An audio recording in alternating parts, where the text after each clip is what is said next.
Yes, Meenakshi, now you can stop sharing the screen, and Madhavi, now you can start. Yeah. Good evening, everyone. I welcome you all in online lecture series MA English Semester 3, jointly organized by Vasantrao Naik, Government Institute of Arts and Social Sciences, Nagpur, Rajkumar Kevalramani Kanya Mahavidyalaya, Nagpur, and J.M. Patel College, Bhandara. Today we have among us Dr. Meenakshi Vasnik as a resource person. Madam is working as an assistant professor in Department of English at Manohar Rao Kamri Mahavidyalaya, Nagpur. She has 14 years of teaching experience. She is a coordinator of IQSC and is associated with various committees of her college. Her area of interest is Indo-American diasporic literature. She has several research papers published in national and international journals of repute. And so many poems also are published by Madam. On behalf of the host institution, Madam, I welcome you and request you to conduct the session. Madam will be dealing on Ben Jonson's Everyman in His Humour. Welcome, ma'am, and request you to conduct the session. Over to you. Thank you. Thank you very much, madam, for your generous words of introduction. At the very outset, I would like to extend my sincere thanks to the convener of this program, Honorable Urmila Dabir Madam, Honorable Vikas Dhomne Sir, Honorable Dr. Sujata Vyas Madam, for organizing such a mega event that truly displays that the academic think tankers have left no stone unturned to provide a teaching learning platform to the students and teachers despite the pandemic period. I also thank the organizing committee of the cluster colleges, respected Dr. Karthik Panikar sir, Dr. Kapil Singh sir, and Dr. Madhvi Mohil madam for making me the part and parcel of this lecture series. And with the permission of the chair, I move on towards my presentation.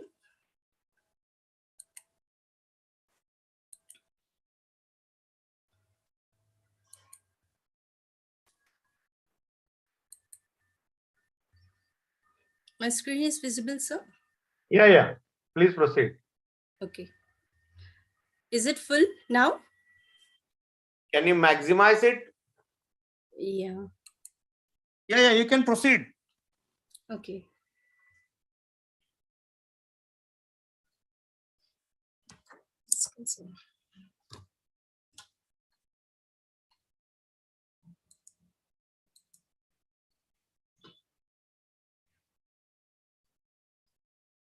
My screen is visible to you, sir?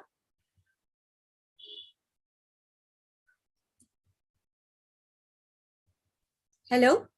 It is visible, ma'am. Okay, fine.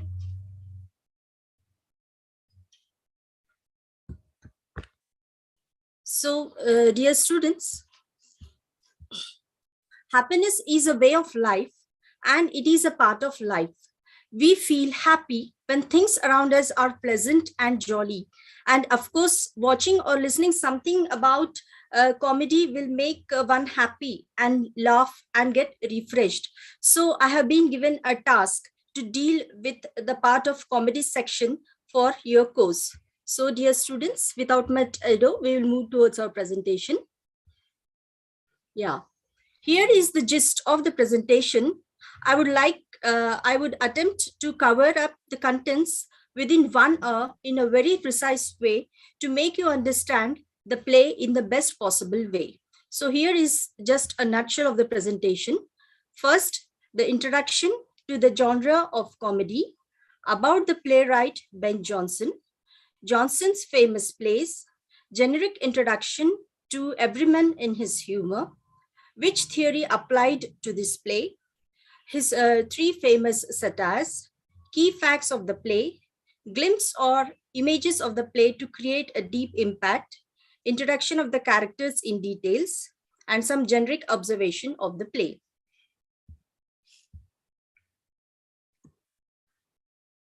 Yeah, so the genre of comedy. What is comedy? Let us see. Comedy is defined as a dramatic work that is written or for the purpose to amuse or entertain the audience. Now let us see what are the characteristics of a comedy. There are as many characteristics of comedy as there are strategies to make someone laugh. Common characteristics of a comedy include its use of language, which ranges from vernacular speech to pun, that is, to jokes and wordplay. Its use of taboo subjects, that is, offensive subjects, and its use of incongruence. The nature of the comedy.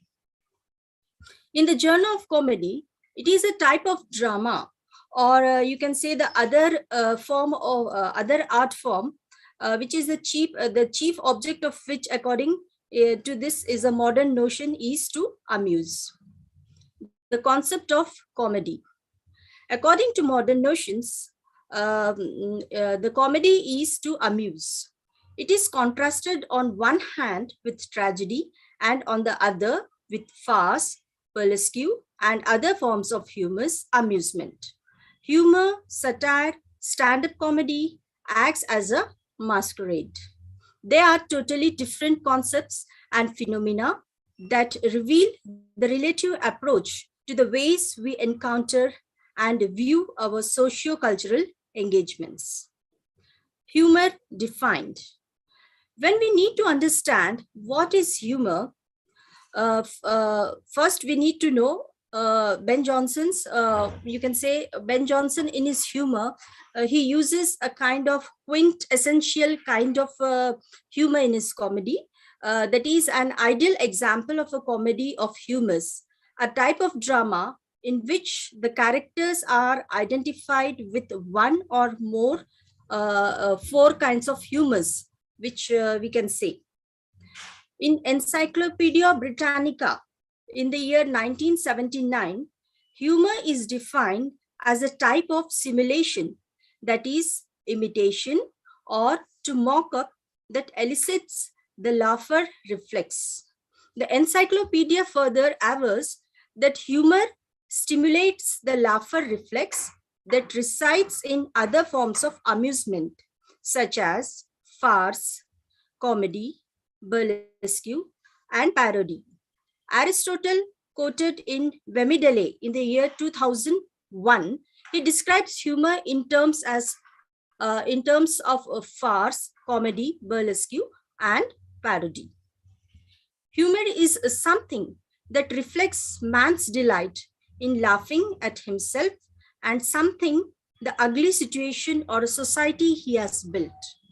Humor and satire are the end products of some of the identified masked performances that tend to encourage communities and individuals to laugh at themselves without impairing their sense of judgment and criticism. Now let us see about the playwright. Before beginning with any piece of work, it is customary to know and understand the author's background. With the study of author's background, you would learn to compare and contrast the themes, analyze the text and illustrations, and make connections between the author's life and his work, between the author's work and the reader's own life itself. So, in this slide, we will try to understand the playwright Ben Jonson. Ben Jonson was a prominent English playwright. He is the second most and a prominent playwright after William Shakespeare. His father died in the year 1572, 2 months before he was born. His mother soon remarried a master bricklayer. Jonson received good education at Westminster School. In 1594, he married to Anne Lewis. Soon after his return from military service, Jonson entered the world of theatre, working as an actor and, before long, a playwright. In the year 1597, he was imprisoned in the Fleet prison for his involvement in a satire entitled The Isle of the Dogs. From 1605, Jonson was held in high regard by the court of King James I to write regular masques. During that period, masque was very popular. Masque was you can say it is a kind of kind of a festival or entertainment in which a disguised participant offer gifts to their host and then join together for the ceremonial dance. Johnson died in the year 1637. He was buried in Westminster Abbey, which was close to the school that he attended as a young boy. Now let us see Johnson's famous plays. So, Walpole or The Fox, that has been performed in the year 1605. The theme of this play is greed that can make people gullible. It is a kind of satire wherein depravity of human character is displayed. Then there is other play, that is The Alchemist, and it is performed in the year 1610. It is a study of quackery. Quackery, in the sense, is referred to as the characteristic practice of quacks or say charlatans who pretend to have knowledge and skill that do not really possess, particularly in medicine. Greed is the basic central idea of this play. Then the next play is Epicone, or we can say The Silent Woman, which is performed in the year 1605. And this is a kind of prose comedy. Then The Tale of Tub, it is also written by this playwright, and it was performed in the year 1633. This play resurrects the Elizabethan country farce. Farce means a mockery. The play is set in 5 acts, and it was first performed in London by Lord Chamberlain's men in 1598. It was published in the folio of Johnson in 1616. Every Man Out of His Humour. This is also one of the play which is performed in the year 1599. This play is a contribution to the so-called The War of Theatres, in which he satirized the playwright Thomas Dekker and Thomas Marsden. This work tends to support Johnson's definition of comedy as a reflection of nature and an image of truth. Now let us see Every Man in His Humour in a detailed form. Every Man in His Humour is a satirical comedy. Satire is a device, or say a kind of a medium used by a playwright to expose and criticize the follies and misdoings of individuals and society.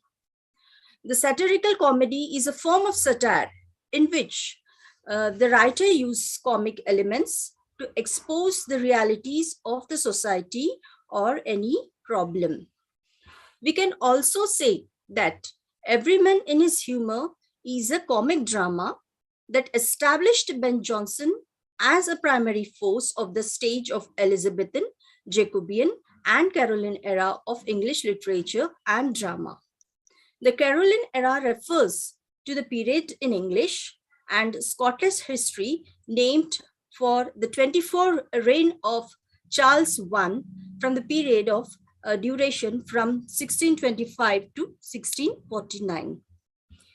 Initially, there were some hesitations in the mind of a producer to make this play or not.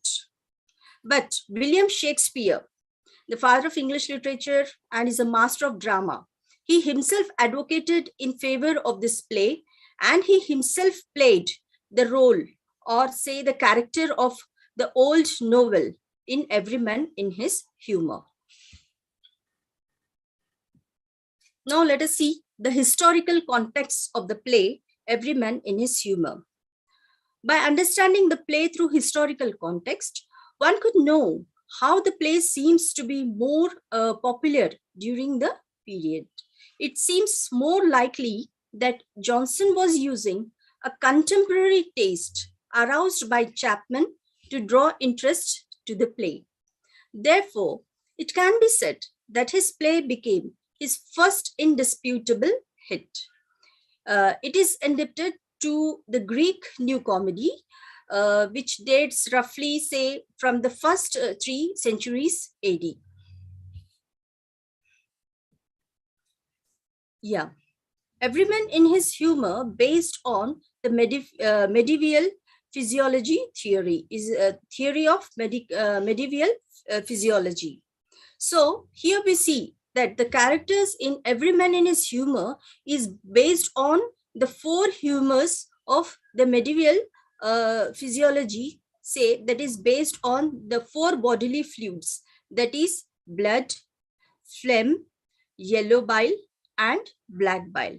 Here, the element of blood, you see, it is excessively represent the optimistic behavior in the character of the play. It means that whatever the character who are seen optimistic in the play, that we can apply that character as a form of blood. So here we can see the reflection of the medieval theory of the element of blood in the character who are excessively optimistic. In the same way, the phlegm, it represents the calm nature of the characters. So in the summary of the play, we will see who are the characters who are very calm in nature, and that calm nature person, they represent the phlegm part in the theory of medieval philosophy, and this is applied to this play. This theory is applied to this play. In the same way, the yellow bile, it represents the ill-tempered person, whereas the black bile represent that the character is melancholic. So according to the behavior of, or the variations in the characters, they are what you can say related to the medieval philosophy, physiology of these 4 kinds of bodily fluids. So all these human fluids influences the personality or temperament. They are driven by unchangeable personalities and tend to avoid interactions. Yeah. So we see some key facts about the Everyman in his humor.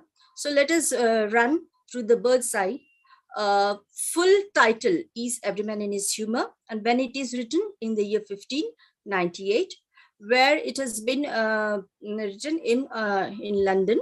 Then when it was published, it was first published in the year 1598, and English Renaissance occurred from 1500 to 1688.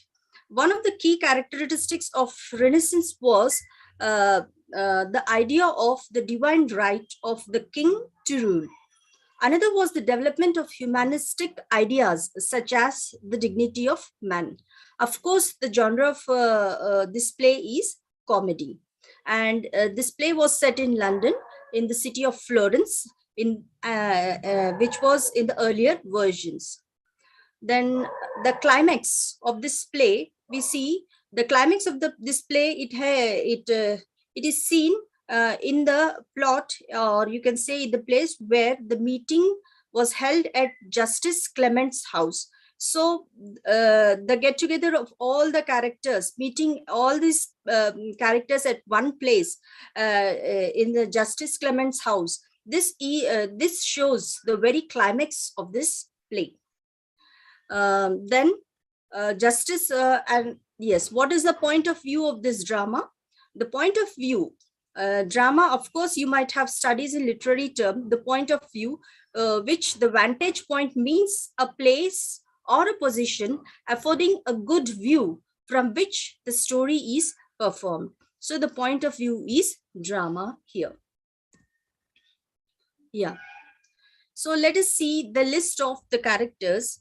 In this comedy, there are many characters, and you can see there are a number of characters, around 10 to 12 characters are there. So while going through the summary, we find it very hard to identify who is this character and to what relation is one character with the other particular character. So for a better understanding, I try to make this mind map to show you the relation between the characters. There is also a family tree of some character. So here you see the list of characters I have jotted in what you can say in a different colors. So first character we see as Noble. Then he's a brain worm. He's a servant. Then Edward. Edward Noble. He is the son of Noble. So I have given this family tree in one group. Then there is another section that is Mr. Kitley's family. Then there is Mr. Noble's family. Then again, there are some other miscellaneous characters like Downright, Wellbred, Clement, then Matthew, Bobadil, etc. So you can see from the mind map and gain how the relation of one character is with the other. So in the next slide, we will try to. Slide is not moving.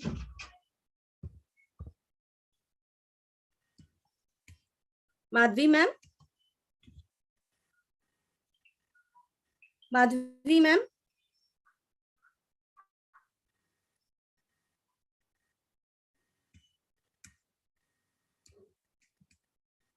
Hello.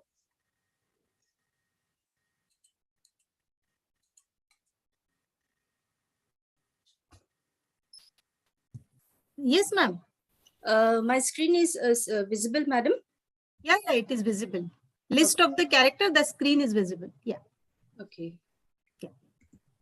Actually, from my side, it is not moving. I don't know. Yeah, it is moving. Yeah, it is moving and Thank you. it is clearly Guide me. visible. Yeah. Yeah.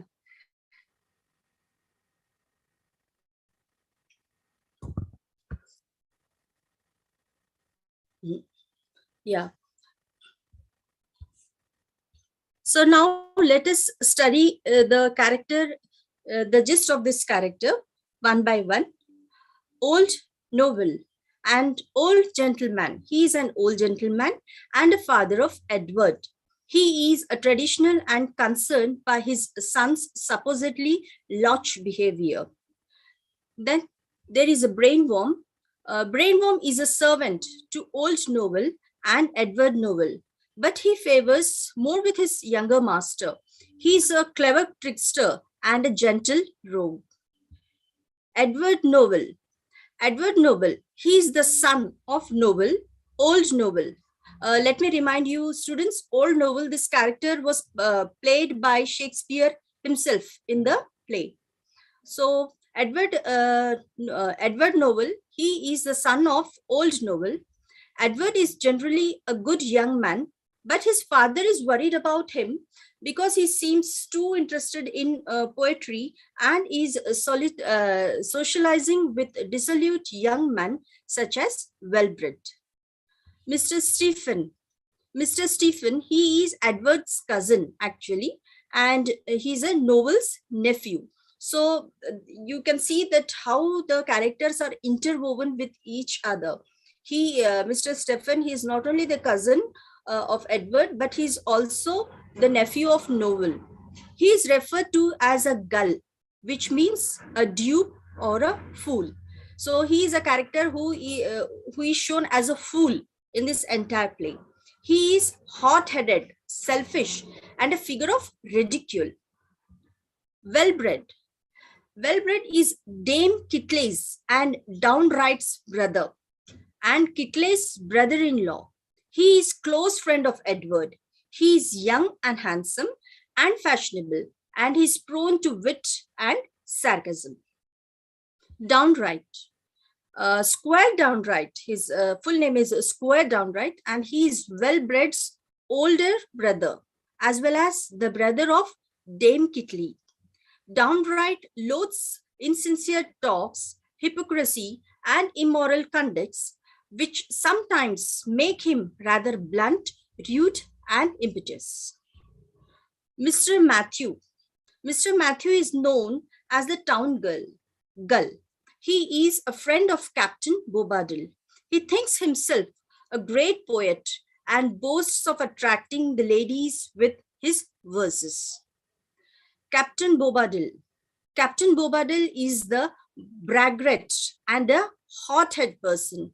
He is a former captain and is referred to as a polesman, a term Johnson used to imply he was a stale knight, lounging in a specific area of St. Paul's for such out-of-favor individuals. Kitley.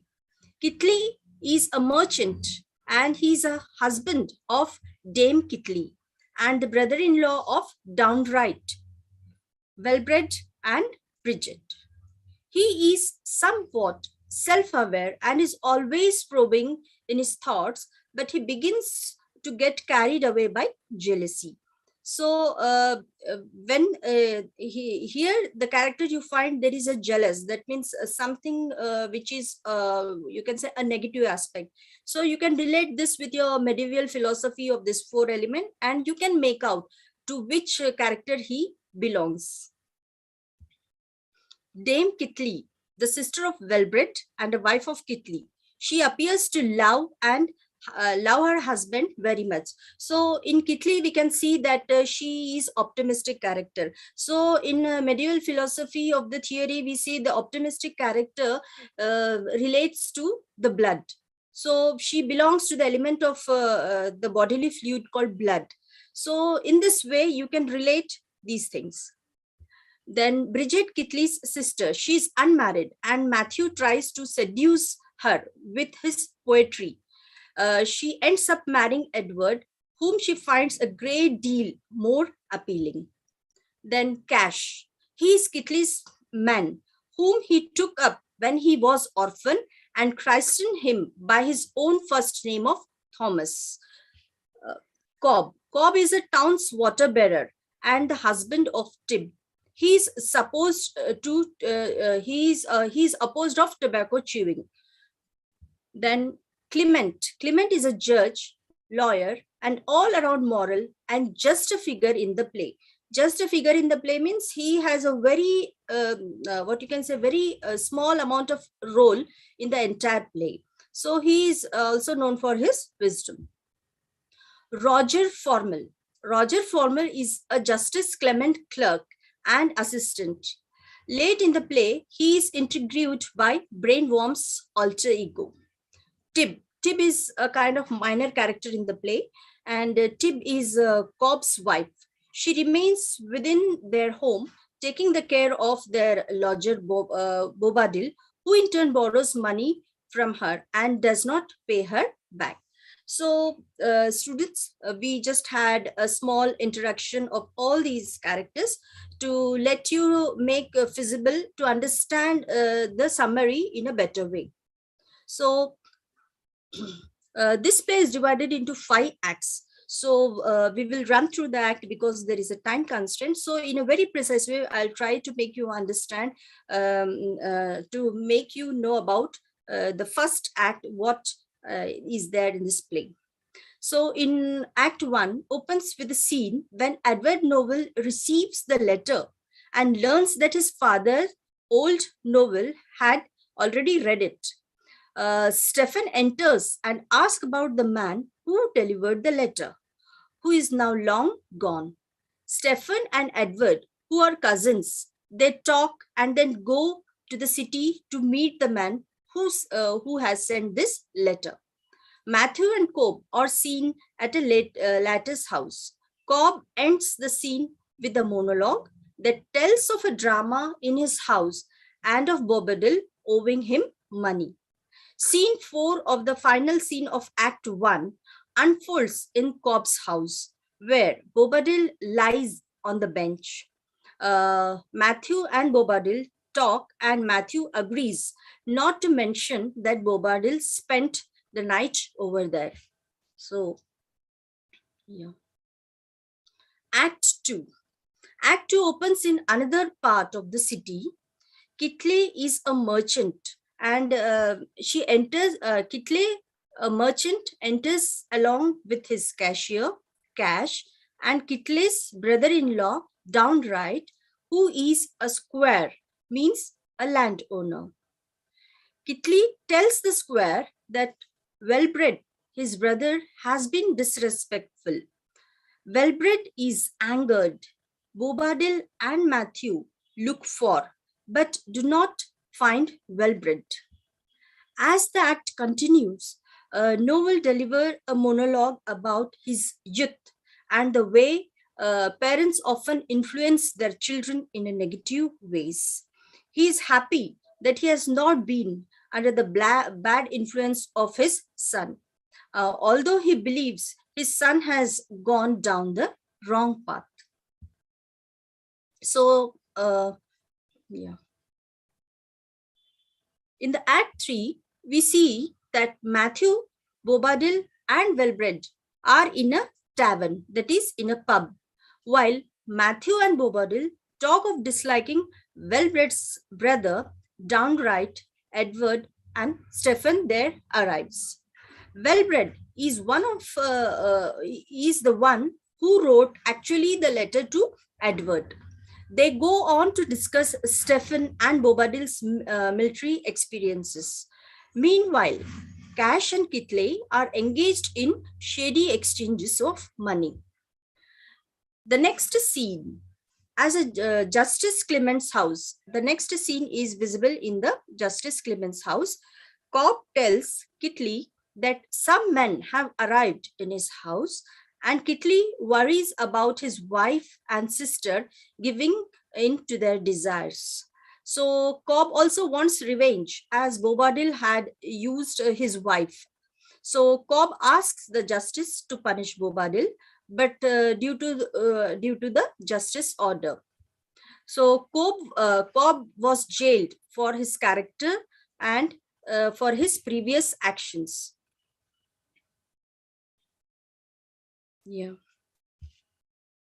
The Act 4, it setbacks at Kitley's house, where downright he chastises Dame Kitley for allowing Wilbred at the house. She protests that there is a very little she can do about it. Mrs. Bridget, who is Kitley's sister actually, Matthew and Bobadil and Wellbred, they all come in at one place. And here, Edward and Wellbred, they laugh at Matthew and they try to woo Bridget with plagiarized lines of the poetry. So Kitley arrives at the meantime and prompting the others, apart from Downright, to exit. So Downright vent his frustration. Bridget, Dame Kitley, and Kitley try to calm him down. But by now, Kitley is certain that he has been concluded, that is, he's deceived, thinking that Wellbred and others are hiding his house. He goes in search for them. Yeah. This last act, that is Act 5, it takes place at Justice Clement house. Here, Clement is trying to get to the bottom of the false message allegedly given by Roger Formel. We find that Stephen is being entirely inauthentic here. He deliberately stole the cloak. Brainworm is seen making use of his knack for disguise and deception to avoid adverse cause. We find that Justice Clement's words specify any potential anger on Old Noble's part. His role as a peacemaker is foregrounded, bringing the play to the relatively forced conclusion. Justice Clement's harsh judgment then are reserved for the two most deceptive characters, that is Bobadil and Matthew. So as the time constraint, I have run through the, you can say, nutshell to end up this, all the 5 acts. I hope you have understood because I went very hastily, but I think at least you got the rough idea of what actually is the plot of this play. Yeah. Now, with the analysis, you will just come to know about the clear idea of what actually this play, what you can say, what is the crux of this play. So there is a gap between what people think of themselves and how they actually are. Many of the characteristics in the play, they try to present idealized version of themselves, often to their discredit. They desperately try to show themselves to be authentic. They try to impress each other. And in doing so, they demonstrate exactly the opposite. So what they actually want to show, it does not really happens, but something something which is opposite to what they intended to act, it happens. So this is what we find that and everything, it happens in a very what you can say, humorous way. So in this this is what the style of Ben Jonson in displaying, or you can say in exploring the comedy. So what he want actually to show is not really done by the author, and there everything goes wrong, and this will create a mesh. And again, there is a kind of what you can say, the flavor of comedy over there, it arises. So they desperately try to show themselves to be authentic. In doing so, demonstrate exactly the opposite. Similar to Bobadil, Matthew wishes to be seen as a mysterious and alluring poet. The final important way that Johnson employed in his character to make his case for the overall instability of people's identities is through Brainworm, the servant of the old novel. So you see that the kind of the character who has a very unstable kind of impression in the whole play, it is particularly represented through the servant Brainworm. So this Brainworm, he is a character who is always changing his identities now and then. Then overall, then the character of every man in his humor are deeply inauthentic. Inauthentic means there is no perfection of what exact identity that particular what you can say particular character poses. So we can't make out a perfect character, or you cannot describe whether this character is perfect for what and all. So that is why this every man in his humor, we can say it is a comedy of humor which is deeply inauthentic. The women perhaps are less, but then they arguably play a minor role in what takes place, in whatever takes place in the play.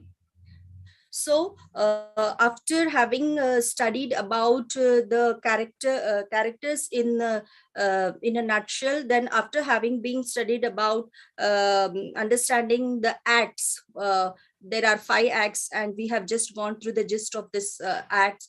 Then after having been seen about the analysis of this summary, we will go through some generic observation, what you have observed in this play. So some technical parts we see through what you can say, through the lens of some technical parts, we will try to understand and observe what is exactly in this play. So let us see the plot and the style. So in the main plot, a gentleman named Noble is seen concerned for his son's moral development. The play works through a series of complications which culminate when the Justice Clement declare his hearings and come to the decision that all the characters exposing grievances at each of them are on the grounds of humor, misperception, or you can say deceit. Then human folly. This is also one of the things which we have observed in this play. Ben Jonson was interested in displaying the human folly on the stage. He tried to fill this play to the brim with strange behaviors, crossed purposes, and satire. Then there is an element of parenthood, that is a father-son relationship, which we can see through the character of Old Noble and young Edward Noble. So the theme of parenthood appears in the play through the relationship between the Old Noble and his son Edward Noble. It is by and large a tension that holds because of the generational gap, the generational differences. So after all, there is a father-son relationship, no doubt it is showcased in this play. Then there is a reflection of the mirror of the age. So any literature is a mirror of the age. So the play displays, and Matthew Kendrick's review on his play paper, Humorism and Poverty in Johnson's Every Man in His Humor. Yeah. Every Man is Humor in his play. He remarks that humorism and poverty in Johnson's Every Man in His Humor. So there is a kind of humorism and poverty which is reflected in Ben Jonson's play. As it is remarked, this is remarked by Matthew Kendrick's, his review is seen over here. Then, yeah, satire.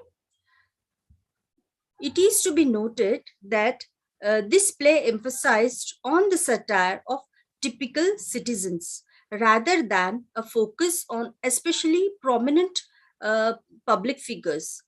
In Indian films, we see various satires. For example, I'll try to quote one of the example of the Bollywood film from Nayak, in which Anil Kapoor is the hero. So the part of satire in the movie actually is seen through the idea of one of the character called Paresh Rawal. He is actually the assistant of Anil Kapoor. So he is seen ridiculing the political system that prevails in the country. So this kind of scene which we see in the movies, actually they exploit a kind of political satire. So in the same way, Ben Jonson uses the element of satire to ridicule the society of the age. So it can also be said as a social satire. To the conclusion, drama or a play or any art form is creative art or of communication that has for centuries been propagating reforms by highlighting social, economic, and political issues present in the society.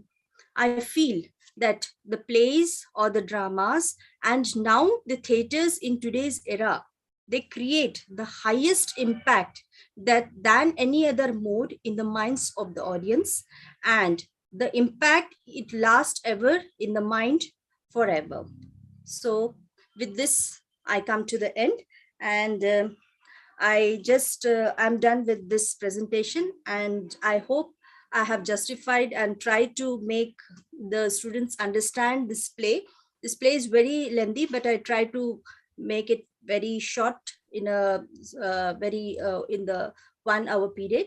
So best of luck, dear students, and over to Madhavi Movril, ma'am. Yeah, thank you so much, ma'am, for such a very wonderful presentation. I hope the students have enjoyed the session. Thank you so much. On behalf of the organizers, I express my humble thankfulness to you for this wonderful presentation. Thank you so much. Thank you so much, students. Tomorrow we will meet again with the new resource person and with the new topic. Thank you so much. Thank you.